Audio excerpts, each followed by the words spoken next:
poursuivi pour un post sur Facebook. Vous, votre stratégie de défense sera quoi? Oui, évidemment, comme nous l'avons dit, pour nous, il n'y a pas de procédure. Une procédure judiciaire, c'est d'abord une infraction qui est commise et ensuite le procureur s'en saisit pour faire appliquer la loi.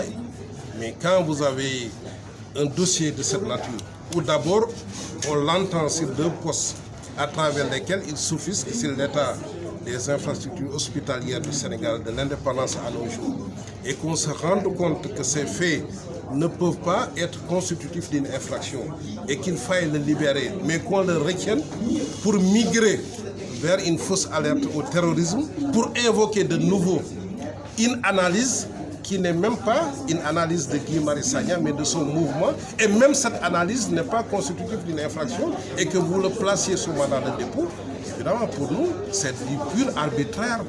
Il s'agit simplement de liquider un adversaire, un citoyen qu'on estime gênant. Mais la démocratie, c'est l'expression plurielle, c'est les contre-pouvoirs. On ne peut pas gouverner et dire qu'il n'y aura pas d'opinion contraire et que tout ce que je ferai serait apprécié de façon unilatérale par les Sénégalais. Donc aujourd'hui, à partir de ce moment, nous estimons que nous sommes dans un cas de non-droit et à un cas de non-droit, il faut régler la situation par des solutions radicales, c'est-à-dire ordonner la main-levée d'office du mandat de dépôt. C'est pourquoi les avocats que nous sommes, nous ne pensons même pas à une liberté provisoire, mais à une levée pure et simple du mandat de dépôt et qu'il soit indemnisé, même si nécessaire, parce qu'on ne peut pas porter atteinte indûment à une liberté individuelle. La liberté, elle est à l'homme. C'est que la pesanteur est au corps. Si vous jetez une pierre, elle ne va pas en haut, elle va en bas. C'est la gravitation universelle. La liberté, c'est ça, c'est l'essence de l'homme. On ne peut pas vous arrêter comme ça.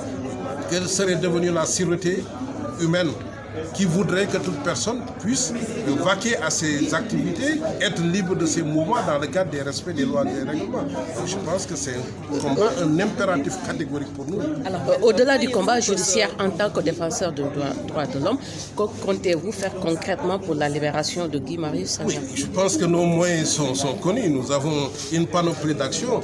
Aujourd'hui, l'affaire Guy Marius Sagna est en train d'être distillée partout à travers le monde. Vous avez un prisonnier politique, un prisonnier d'opinion.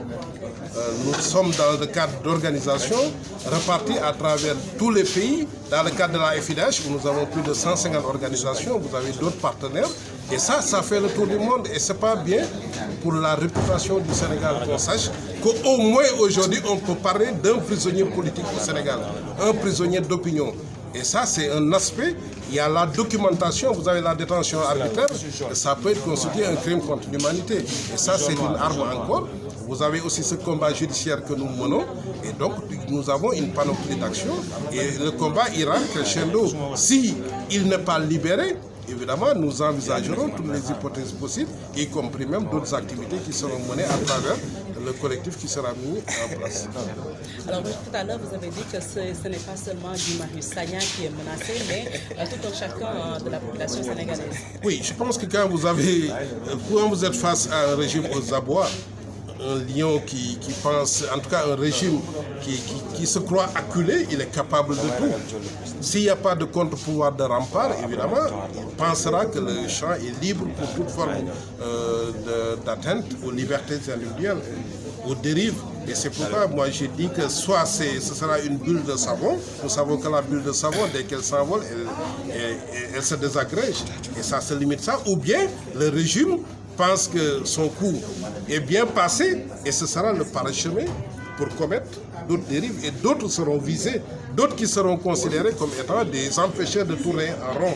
Et c'est pourquoi ce combat est important dans le cadre de l'affermissement de la démocratie, que nul Sénégalais ne puisse être inquiété en raison de ses opinions, de ses idées. Tant qu'il reste dans le cadre des lois et règlements. Donc vous comprenez aujourd'hui que nous puissions envisager le pire dans cette affaire, évidemment si le coup arrivait à passer.